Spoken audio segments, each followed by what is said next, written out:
1757 का समय था और भारत के पूर्वी हिस्से में राजनीति और सत्ता का खेल तेजी से बदल रहा था।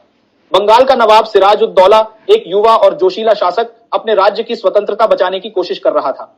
हालांकि वह यह नहीं समझ पाया कि उसके अपने ही लोग उसे धोखा देने की योजना बना रहे थे। सिराज-उद-दौला ने अंग्रेजों के साथ एक संधि की थी, लेकिन उसकी सोच से परे अंग्रेज बंगाल में अपनी सत्ता जमाने की योजना बना रहे थे। सिराजुद्दौला ने अंग्रेजों के खिलाफ कदम उठाया जब उसने कासिम बाजार में अंग्रेजों की फैक्ट्री पर हमला किया और कलकत्ता पर कब्जा कर लिया। उसे लगा था कि यह अंग्रेजों को एक सख्त संदेश देगा, लेकिन वह उनके असली इरादों से अनजान था। अंग्रेजों ने इस हमले को बंगाल पर नियंत्रण का एक बहाना बना लिया और अपनी मिलिट्री ताकत जुटानी शुरू कर दी। सिराजुद्दौला के अपने ही दरबार में उसके खिलाफ साजिश रची जा रही थी। उसका सेनापति मीर जाफर, जो कई वर्षों से उसके प्रति लॉयल था, अंग्रेजों से सीक्रेट अग्रीमेंट कर चुका था। मीर जाफर सत्ता का भूखा था और अंग्रेजों से बंगाल का नवाब बनने का वादा ले चुका था। मीर जाफर के अलावा यार लतीफ खान और राय दुर्लभ राम जैसे अन्य दरबारी भी अंग्रेजों के साथ मिले हुए थे। उन्होंने तय किया कि वे सिराजुद्दौला को हराकर अंग्रेजों को सत्ता में आने का मौका देंगे। जून 1757 में प्लासी का युद्ध हुआ। यह युद्ध भारतीय इतिहास में एक निर्णायक मोड़ साबित हुआ, क्योंकि इसने अंग्रेजों के लिए भारतीय उपमहाद्वीप में सत्ता के दरवाजे खोल दिए। युद्ध के समय सिराज-उद-दौला की सेना मीर जाफर के नेतृत्व में थी, लेकिन युद्ध के दौरान मीर जाफर ने अपनी सेना को लड़ाई में शामिल नहीं होने दिया। वह लगातार अपनी सेना को पीछे हटने का आदेश देता रहा और सिराज-उद-दौला को इसका अंदाजा नहीं था कि उसका सबसे भरोसेमंद सेनापति उसे धोखा दे रहा था। सिराज-उद-दौला, जो खुद को एक स्ट्रॉन्ग आर्मी के साथ युद्ध के लिए तैयार समझ रहा था, इस बिट्रेयल के कारण बुरी तरह हार गया।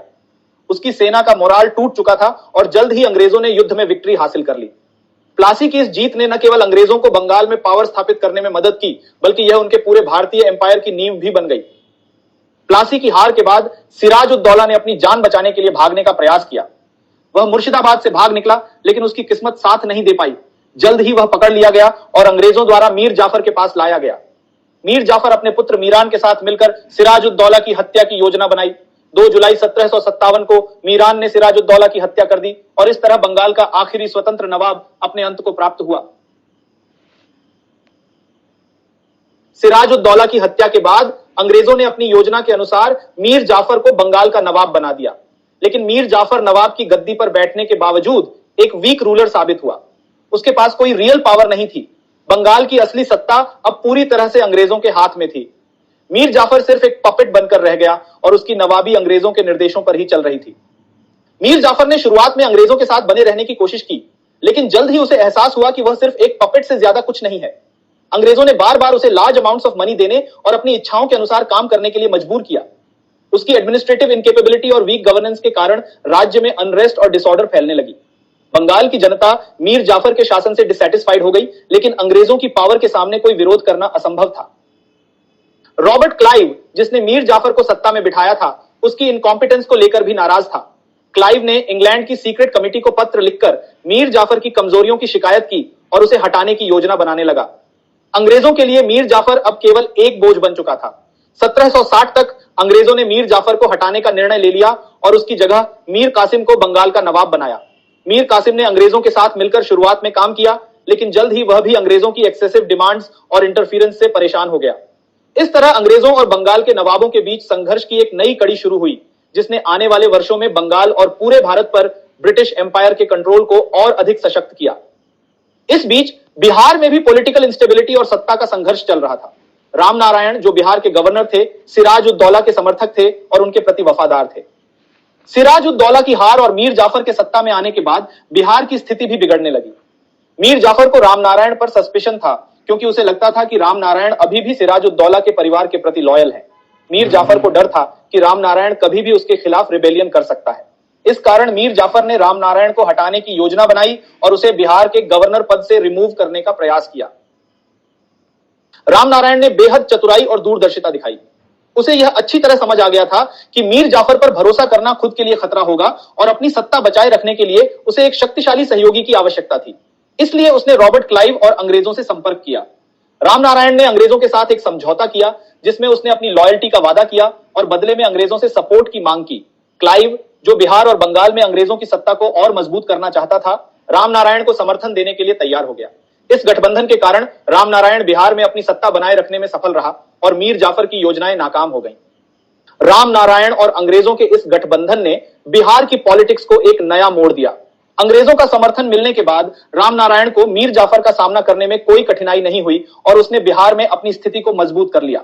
इस दौरान अंग्रेजों ने बिहार में अपने कमर्शियल इंटरेस्ट्स पर भी ध्यान देना शुरू किया। खासकर साल्ट पीटर का व्यापार, जो बारूद बनाने के लिए आवश्यक था, बेहद महत्वपूर्ण था और अंग्रेजों ने इस व्यापार पर अपना नियंत्रण स्थापित करने की योजना बनाई। 1758 तक अंग्रेजों ने बिहार में साल्ट पीटर के व्यापार पर मोनोपोली स्थापित कर ली।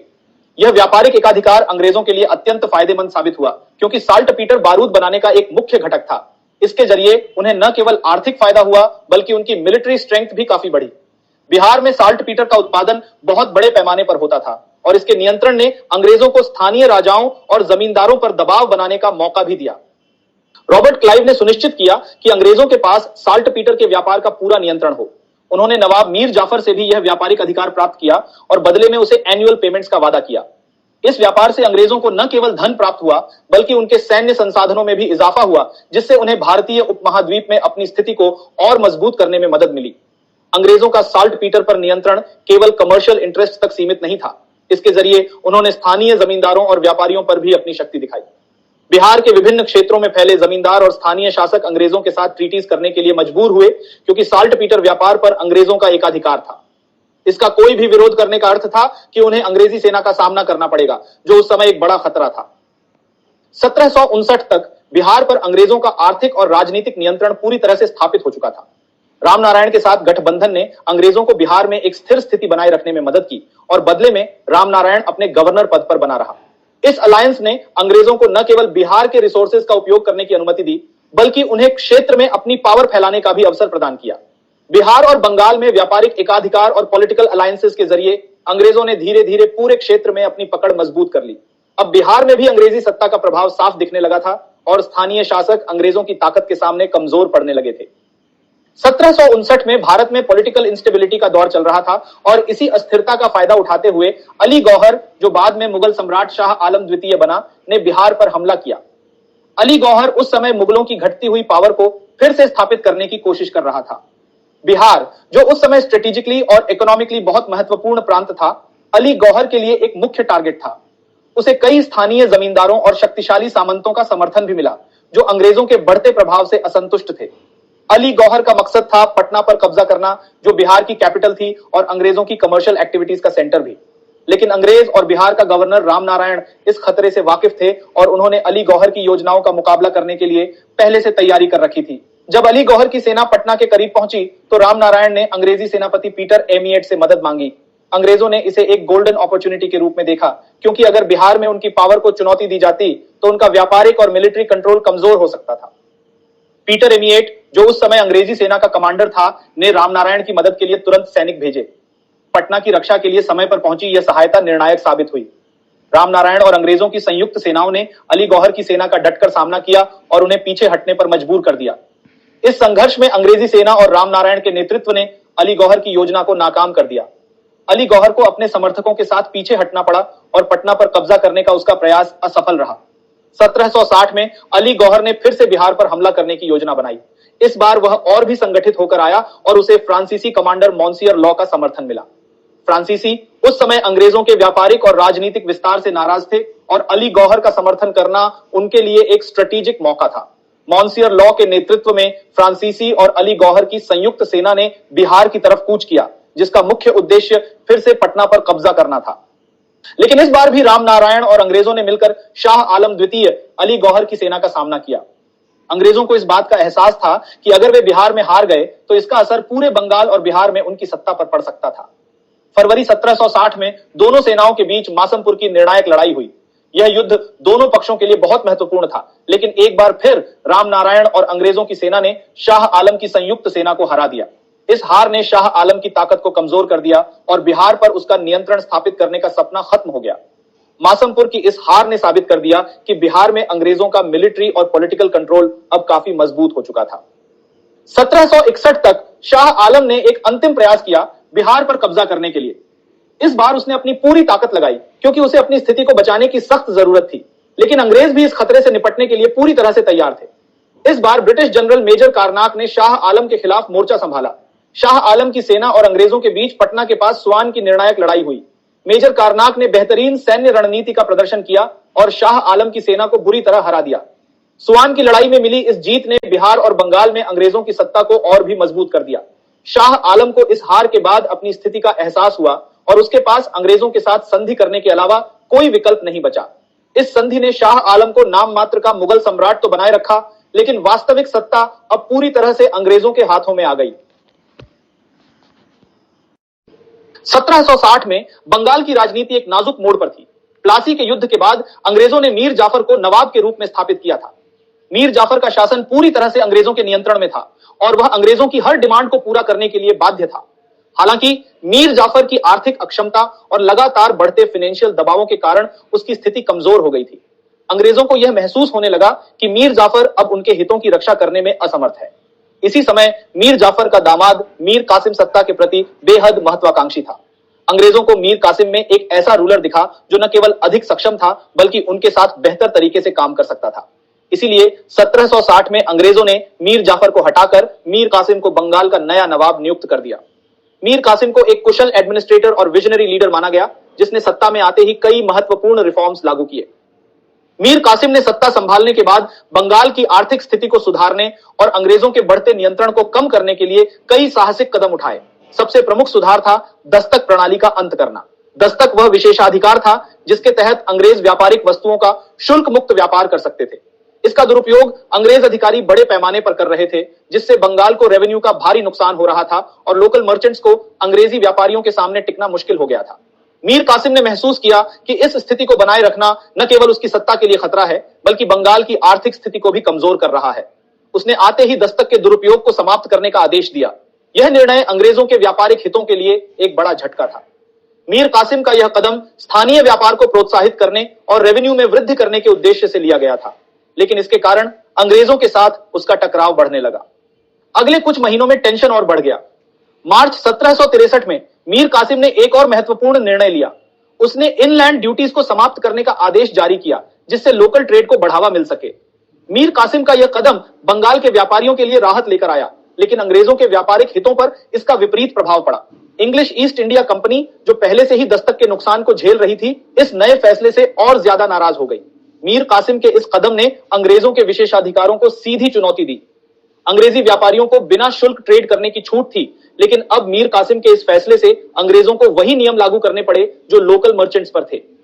इससे अंग्रेजों का मुनाफा कम हो गया और उनकी आर्थिक स्थिति पर नकारात्मक असर पड़ा। ईस्ट इंडिया कंपनी, जो अपने व्यापारिक और इकोनॉमिक इंटरेस्ट की रक्षा के लिए किसी भी हद तक जाने को तैयार थी, मीर कासिम के इन रिफॉर्म्स को अपने लिए खतरे के रूप में देख रही थी। कंपनी को डर था कि यदि मीर कासिम के सुधार जारी रहे तो बंगाल में उनका आर्थिक नियंत्रण पूरी तरह से खत्म हो सकता है। इस तनाव ने तब और गंभीर रूप ले लिया जब एलिस, जो पटना में अंग्रेजी फैक्ट्री का प्रमुख था, ने मीर कासिम के खिलाफ आक्रामक रुख अपनाया। एलिस ने पटना पर अटैक कर दिया और मीर कासिम के एडमिनिस्ट्रेशन को चुनौती दी। यह कदम अंग्रेजों और मीर कासिम के बीच सीधे टकराव का कारण बना। मीर कासिम, जो अब तक अंग्रेजों के साथ डिप्लोमेटिक तरीके से विवाद सुलझाने की कोशिश कर रहा था, अब उसे मजबूरन संघर्ष की राह पर जाना पड़ा। एलिस के हमले के बाद दोनों पक्षों के बीच तनाव एक निर्णायक मोड़ पर पहुंच गया। मीर कासिम ने अंग्रेजों के हमले का जवाब देने का निश्चय किया। उसने अपने मिलिट्री बल को तैयार किया और पटना में अंग्रेजों के खिलाफ मोर्चा खोल दिया। पटना पर एलिस का हमला अंग्रेजों और मीर कासिम के बीच युद्ध का मुख्य कारण बना। अंग्रेजों ने मीर कासिम के आर्थिक सुधारों को न केवल अपने व्यापारिक हितों के लिए खतरा माना, बल्कि इसे बंगाल में उनके पॉलिटिकल कंट्रोल के लिए भी एक चैलेंज के रूप में देखा। दूसरी ओर मीर कासिम यह समझ चुका था कि यदि वह अंग्रेजों की मांगों के आगे झुकता है तो उसकी सत्ता कमजोर हो जाएगी और बंगाल की आर्थिक स्थिति और खराब हो जाएगी। इस टकराव ने दोनों पक्षों को युद्ध की ओर धकेल दिया और यह संघर्ष मीर कासिम के पतन और अंग्रेजों की सत्ता के और मजबूत होने का कारण बना।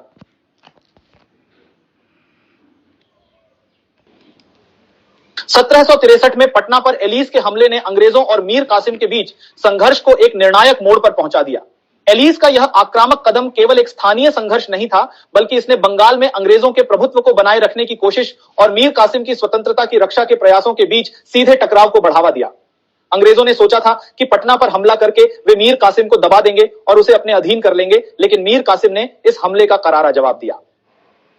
अंग्रेजों की इस आक्रामक कार्रवाई के बाद मीर कासिम ने अपनी मिलिट्री रणनीति को तेज किया और अंग्रेजों की सहायता के लिए ले जाई जा रही युद्ध सामग्री को जब्त कर लिया। यह सामग्री मोंगेर के पास नावों में लदी हुई थी और अंग्रेजों के लिए महत्वपूर्ण थी। मीर कासिम के इस कदम ने अंग्रेजों की योजनाओं पर पानी फेर दिया और दोनों पक्षों के बीच टकराव और भी गहरा हो गया। उसने अपने कब्जे में लिए गए अंग्रेज और भारतीय कैदियों को मौत के घाट उतारने का आदेश दिया। इस आदेश के पीछे मीर कासिम की बौखलाहट और हताशा थी। पटना में हुए इस नरसंहार में अंग्रेजी सैनिकों के अलावा कई महत्वपूर्ण भारतीय शख्सियतें भी मारी गईं, जिनमें रामनारायण और राजबल्लभ जैसे प्रमुख व्यक्ति शामिल थे। इस क्रूर घटना को इतिहास में पटना का नरसंहार के नाम से जाना जाता है। इस नरसंहार को अंजाम देने में जर्मन साहसी सोमरू ने भी प्रमुख भूमिका निभाई, जिसने 28 अंग्रेजों की हत्या कर दी। यह घटना मीर कासिम की स्थिति को और कमजोर करने वाली साबित हुई, क्योंकि इस क्रूर कार्रवाई ने अंग्रेजों को और भी उग्र बना दिया। यह घटना केवल एक साधारण कार्रवाई नहीं थी, बल्कि यह संकेत था कि अब दोनों पक्ष युद्ध के लिए तैयार हो चुके थे। इस घटना ने मीर कासिम और अंग्रेजों के बीच युद्ध की आग को भड़का दिया और बंगाल में अंग्रेजी सत्ता के लिए एक बड़ी चुनौती खड़ी कर दी। हालांकि मीर कासिम ने अंग्रेजों के खिलाफ साहसिक कदम उठाए, लेकिन उसे पता था कि अंग्रेजों की शक्ति को केवल बंगाल की सेना के दम पर हराना संभव नहीं होगा। अंग्रेजों की बढ़ती ताकत और संसाधनों के मुकाबले मीर कासिम को बाहरी मदद की जरूरत थी। इसीलिए मीर कासिम ने एक पॉलिटिकल गठबंधन का सहारा लिया। उसने शुजा-उद-दौला, जो अवध के नवाब थे, और मुगल सम्राट शाह आलम द्वितीय के साथ मिलकर एक संयुक्त सेना बनाई। यह अलायंस न केवल मीर कासिम की स्थिति को मजबूत करता था, बल्कि अंग्रेजों के खिलाफ एक शक्तिशाली मोर्चा भी खड़ा करता था। अक्टूबर 1764 में अंग्रेजों और मीर कासिम की संयुक्त सेना के बीच बक्सर के मैदान में एक निर्णायक युद्ध हुआ, जिसे बक्सर का युद्ध कहा जाता है। इस युद्ध का महत्व इस तथ्य से स्पष्ट होता है कि यह सिर्फ मीर कासिम और अंग्रेजों के बीच की लड़ाई नहीं थी, बल्कि इसमें भारतीय उपमहाद्वीप की 3 प्रमुख शक्तियां बंगाल, अवध और मुगल साम्राज्य अंग्रेजों के खिलाफ खड़ी थीं। लेकिन यह संयुक्त सेना भी अंग्रेजों के सामने टिक नहीं पाई। हेक्टर मुनरो, जो अंग्रेजी सेना का प्रमुख था, ने बक्सर के युद्ध में मीर कासिम के गठबंधन को बुरी तरह पराजित कर दिया। 23 अक्टूबर 1764 को इस निर्णायक युद्ध ने मीर कासिम और उसके सहयोगियों की उम्मीदों पर पानी फेर दिया। इस हार के साथ ही बंगाल और बिहार में स्थानीय प्रतिरोध का अंत हो गया और अंग्रेजों की सत्ता को और अधिक मजबूती मिल गई।